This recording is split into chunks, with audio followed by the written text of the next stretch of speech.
जरा सोचिए, आप समंदर के बीचों बीच एक आलीशान जहाज पर हैं। चारों तरफ सिर्फ नीला पानी है और सब कुछ एकदम परफेक्ट चल रहा है। लेकिन अचानक एक रात मौसम बदलता है, कंपास की सुइयां पागल हो जाती हैं और आपका रेडियो सिग्नल कट जाता है। जब आप मदद के लिए SOS भेजते हैं तो जवाब में किसी कोस्ट गार्ड की आवाज नहीं, बल्कि हजारों लोगों के चीखने और रोने की खौफनाक आवाजें आती हैं। आज की कहानी कोई आम कहानी नहीं है, ये इंसान की मौत से लड़ने की, सर्वाइवल की एक ऐसी सच्ची और खौफनाक दास्तान है जिसे सुनकर आज भी वैज्ञानिकों के पसीने छूट जाते हैं। एक ऐसा जहाज जो समंदर में गायब तो हुआ, लेकिन जब 9 महीने बाद लौटा तो उसने विज्ञान और समय की पूरी परिभाषा ही बदल कर रख दी। दिल थाम कर बैठिएगा, क्योंकि आज का सफर आपके रोंगटे खड़े कर देगा। साल था 1994। अमेरिका की सबसे बड़ी और नामी shipping company Atlantic star corporation ने अपना सबसे एडवांस, सबसे लग्जरी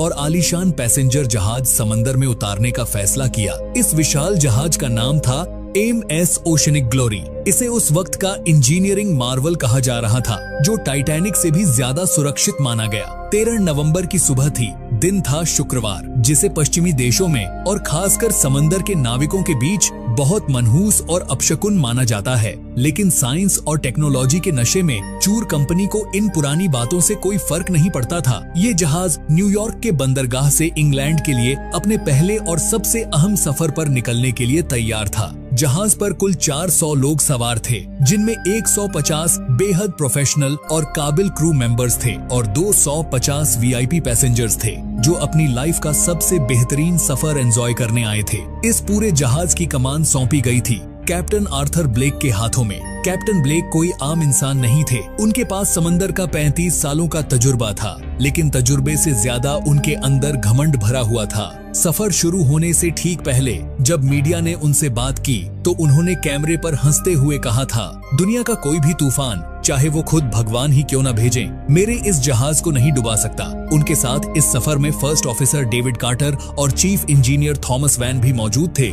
बंदरगाह पर बजते हुए बड़े बड़े हॉर्न और लोगों की तालियों के बीच जहाज ने समंदर का सीना चीरना शुरू किया। शुरुआत के 3 दिन तो सब कुछ एकदम परफेक्ट था। समंदर का पानी किसी शीशे की तरह शांत था। जहाज 24 नॉटिकल मील की फुल स्पीड से अपनी मंजिल की तरफ आगे बढ़ रहा था। डाइनिंग हॉल में रोज रात को शानदार पार्टियां चल रही थीं। लोग शैंपेन पी रहे थे और लाइफ को एंजॉय कर रहे थे। लेकिन डेक पर हंसते गाते उन लोगों को इस बात का बिल्कुल भी अंदाजा नहीं था कि समंदर के उस बेहद शांत और गहरे नीले पानी के नीचे कोई बहुत ही खौफनाक चीज उनका बेसब्री से इंतजार कर रही थी। सफर का चौथा दिन शुरू हो चुका था। रात के ठीक 2:15 हो रहे थे। समंदर में अक्सर रात के वक्त एक अजीब सी शांति होती है, लेकिन आज रात का सन्नाटा कुछ ज्यादा ही गहरा और चुभने वाला था।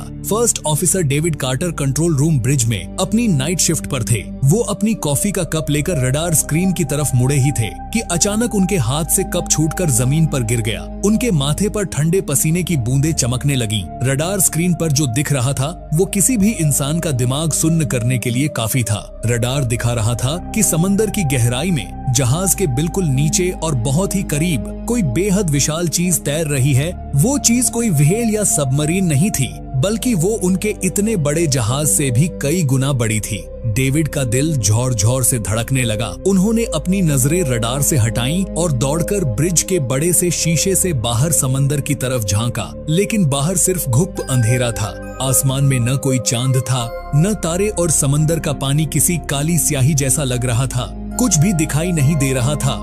डेविड ने तुरंत अपने जूनियर को अलर्ट किया और कैप्टन ब्लेक को जगाने के लिए इंटरकॉम उठाया, लेकिन तभी जहाज के अंदर का तापमान अचानक तेजी से गिरने लगा। जो समंदर कुछ देर पहले तक एकदम शांत था, वहाँ अब एक अजीब सी घुटन महसूस होने लगी थी। क्रू मेंबर्स को ऐसा लग रहा था जैसे कोई अदृश्य ताकत उन्हें लगातार घूर रही है। पानी के अंदर तैरती हुई उस चीज ने अब अपनी दिशा बदल ली थी और वो सीधे जहाज के पैरेलल चलने लगी थी।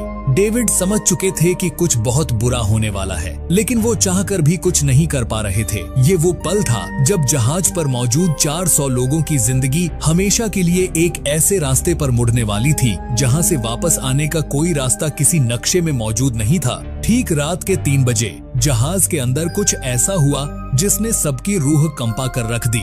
कंट्रोल पैनल पर लगे सारे नेविगेशन सिस्टम और कंपास अचानक से पागल हो गए। उनकी सुइयां किसी झटके की तरह गोल गोल और बेहद तेजी से घूमने लगी, मानो पृथ्वी की मैग्नेटिक फील्ड ने काम करना बंद कर दिया हो। 1 सेकंड के अंदर जीपीएस स्क्रीन जोरदार झटके से बंद हुई और जब वापस चालू हुई तो उस पर कोई नक्शा नहीं, बल्कि अजीब सी लाल रंग की कोडिंग और बड़े अक्षरों में नो सिग्नल लिखा आने लगा। घड़ी की सुइयां जैसे ही 3:15 पर पहुंची, जहाज का बाहरी दुनिया से सारा संपर्क पूरी तरह से कट गया। अब वो समंदर के बीचों बीच पूरी तरह से अकेले थे। कैप्टन ब्लेक भागते हुए कंट्रोल रूम में पहुंचे। उनका वो सारा घमंड अब उनके चेहरे के पीलेपन में बदल चुका था। उन्होंने बिना 1 सेकंड बर्बाद किए रेडियो ऑपरेटर को तुरंत SOS ब्रॉडकास्ट करने का ऑर्डर दिया। ऑपरेटर ने कांपते हाथों से इमरजेंसी फ्रीक्वेंसी सेट की और मदद की गुहार लगाई, लेकिन रेडियो से जवाब में जो आवाज वापस आई उसने वहां खड़े हर एक इंसान के होश उड़ा दिए। वो किसी कोस्ट गार्ड या नेवी ऑफिसर की आवाज नहीं थी। रेडियो के स्पीकर से कई सारे लोगों के एक साथ रोने, दर्द से तड़पने और बहुत ही डरावनी आवाज में फुसफुसाने की खौफनाक आवाजें आ रही थीं। ऐसा लग रहा था जैसे वो आवाजें समंदर के पाताल से आ रही हों। कैप्टन ब्लेक ने तुरंत इंजन को रिवर्स करने का ऑर्डर दिया, लेकिन तब तक बहुत देर हो चुकी थी। जहाज एक ऐसे अनजान और बेहद ताकतवर मैग्नेटिक फील्ड में फंस चुका था जिसने उसे उसके असली रूट से बहुत दूर भटका दिया था। वो अब अटलांटिक के उस हिस्से में नहीं थे जहां उन्हें होना चाहिए था, बल्कि वो बरमूडा ट्रायंगल के एक ऐसे गुमनाम और शापित हिस्से में खींचे चले जा रहे थे जहां आज तक जाने वाला कोई भी इंसान लौटकर अपनी कहानी सुनाने के लिए जिंदा नहीं बचा था। फिर समंदर की सतह से एक बहुत ही घना चमकता हुआ हरे रंग का रेडियो एक्टिव कोहरा उठा और उसने पूरे के पूरे जहाज को अपने अंदर निगल लिया। कोहरा इतना घना था कि 3 फुट दूर खड़ा अपना ही परिवार का सदस्य दिखाई नहीं दे रहा था। पैसेंजर्स के कमरों में अफरा तफरी मच गई। रात के उस खौफनाक अंधेरे में कुछ लोगों ने खिड़कियों से देखा कि जहाज के ठीक नीचे समंदर के काले पानी की गहराइयों में कोई बहुत बड़ी सी नीली हरी रोशनी धीरे धीरे तैर रही है। तभी लोअर डेक से अचानक भारी लोहे को खुरचने और लोगों के जोर जोर से चीखने की आवाजें आने लगीं। कॉरिडोर में भागते हुए लोगों को कोहरे के बीच बिना चेहरे वाले लंबे लंबे काले साए दिखाई देने लगे जो उनके साथ साथ चल रहे थे। डर, घुटन और उस रेडियो से आने वाली अजीब सी फुसफुसाहट ने लोगों का दिमाग इस कदर खराब कर दिया कि वो एक दूसरे को ही पहचानने से इनकार करने लगे। सिर्फ 3 दिनों के अंदर जहाज पर मौजूद 15-20 लोग पूरी तरह से अपना दिमागी संतुलन खो बैठे। दोस्तों, कहानी अब उस मोड़ पर जा रही है जहां से वापस आना नामुमकिन है। अगर इस सर्वाइवल थ्रिलर ने अब तक आपके रोंगटे खड़े कर दिए हैं तो अभी इसी वक्त वीडियो को लाइक करें और मेरे इस चैनल को सब्सक्राइब जरूर कर लें। और हाँ, कमेंट करके मुझे ये बताना मत भूलना कि आप ये वीडियो किस शहर या किस देश से देख रहे हैं और आपका नाम क्या है। आपकी सपोर्ट ही मुझे ऐसी रियलिस्टिक और सच्ची घटना वाली कहानियां लाने की हिम्मत देती है। चलिए अब वापस चलते हैं उस शापित जहाज के अंदर। जहाज पर खौफ का माहौल तब और गहरा गया जब पहली गुमशुदगी की खबर आई। 3rd इंजीनियर मार्कस, जो इंजन रूम में फ्यूल पंप चेक करने गया था, वो वापस नहीं लौटा। क्रू ने उसे हर जगह ढूंढा। 3 दिन बाद बॉयलर रूम के सबसे अंधेरे कोने में रखे एक भारी लोहे के बक्से की तरफ लोगों का ध्यान गया। वो बक्सा अंदर से लॉक था। जब उसे गैस कटर से काटा गया तो अंदर का नजारा देखकर 2 लोगों को वहीं उल्टियां हो गईं। वहां मार्कस का शरीर नहीं था, सिर्फ उसके खून से बुरी तरह स्ने हुए कपड़े और उसके जूते पड़े थे। उसका पूरा शरीर, हड्डियां, मांस, सब कुछ कहां गायब हो गया ये कोई नहीं जानता था। खाने के बड़े स्टोर रूम में रखा महीनों का सारा राशन सिर्फ कुछ ही घंटों के अंदर बुरी तरह सड़ गया। उसमें मोटे मोटे कीड़े पड़ गए और पूरे जहाज में सड़ांध फैल गई। लेकिन हैरान करने वाली और रोंगटे खड़े कर देने वाली बात ये थी कि उसी स्टोर में रखा कच्चा मांस एकदम ताजा था। उसमें से अभी भी खून टपक रहा था। भूख और डर की वजह से लोगों को अजीबोगरीब भ्रम होने लगे। जिंदा रहने और खाने के लिए अब इंसानों के बीच ही जानवरों जैसा खूनी खेल शुरू हो चुका था। पैसेंजर्स अभी भूख और पागलपन से जूझ ही रहे थे कि तभी समंदर के नीचे से जहाज को एक बेहद जोरदार और भयानक टक्कर लगी। ये कोई चट्टान नहीं थी। जहाज पर मौजूद लोगों को ऐसा महसूस हुआ जैसे किसी विशालकाय अनदेखे हाथ ने जहाज को नीचे से अपने पंजों में जकड़ लिया हो। इस टक्कर से पूरा का पूरा जहाज एक झटके में 30 डिग्री तक एक तरफ झुक गया। टेबल, कुर्सियां और इंसान सब फिसल कर दीवारों से जा टकराए। इस झटके से लोअर डेक की लोहे की परत फट गई और एक बड़ा सुराख हो गया। बाहर का बर्फ जैसा जमा देने वाला काला और खौफनाक पानी तेजी से अंदर कमरों में भरने लगा। लोग अपनी जान बचाने के लिए पानी में तैरते हुए चीख रहे थे, सांसें फूल रही थीं और ठंड से शरीर नीला पड़ने लगा था। चीफ इंजीनियर वैन ने भागकर पानी निकालने वाले भारी इमरजेंसी पंप चालू किए। मशीनें पूरी ताकत से गरजीं, लेकिन कुछ ही मिनटों बाद वो सारे पंप एक जोरदार धमाके के साथ फट गए और जब वो फटे तो उनमें से समंदर के खारे पानी की जगह गाढ़ा खून मिला हुआ बदबूदार पानी फव्वारे की तरह बाहर निकलने लगा। पूरे इंजन रूम में खून ही खून फैल गया। ये देखकर क्रू मेंबर्स की हिम्मत पूरी तरह टूट गई। पानी लगातार बढ़ रहा था और उसके साथ ही लोगों के डूबने और पानी घूंटने की आवाजें पूरे जहाज में गूंज रही थीं। हर कोई सिर्फ एक ही दुआ कर रहा था कि किसी तरह आज की रात उनकी जान बच जाए। लेकिन उस शापित कोहरे में भगवान भी जैसे उनकी आवाज नहीं सुन पा रहा था। कैप्टन आर्थर ब्लेक का वो सारा घमंड जो सफर शुरू होने से पहले कैमरे के सामने दिख रहा था, अब उनके आंसुओं में बह चुका था। वो अपने घुटनों पर बैठे थे और कांप रहे थे। जब उन्हें लगा कि जहाज कुछ ही घंटों में समंदर की कब्र में समा जाएगा, तो उन्होंने भारी मन से अलार्म बजाया और जहाज छोड़ने का आखिरी ऑर्डर दे दिया। लेकिन तब तक बहुत देर हो चुकी थी। इंसान के अंदर का जानवर जाग चुका था। क्रू मेंबर्स ने पैसेंजर्स को बचाने की बजाय अपनी जान बचाने के लिए बगावत कर दी। फर्स्ट ऑफिसर डेविड कार्टर, जिसकी आंखों में अब सिर्फ सर्वाइवल का पागलपन था, उसने अपनी लोडेड सर्विस रिवॉल्वर निकाली और सीधे कैप्टन ब्लेक के सिर पर तान दी। उसने कैप्टन से लाइफ बोट की मास्टर चाबियां छीन ली। अपर डेक पर जहां लाइफ बोट्स रखी थीं, वहां अब मौत का नंगा नाच चल रहा था। 400 लोग और सिर्फ कुछ ही नावें। हर कोई पहले नाव में कूदना चाहता था। उस धक्का मुक्की, मारपीट और भगदड़ में कई लाइफ बोट्स की रस्सियां टूट गईं और वो सीधे समंदर की तेज लहरों में गिरकर चकनाचूर हो गईं। लोग एक दूसरे को कुचलकर आगे बढ़ रहे थे। डेक पर खून बह रहा था, जिससे पैर फिसल रहे थे।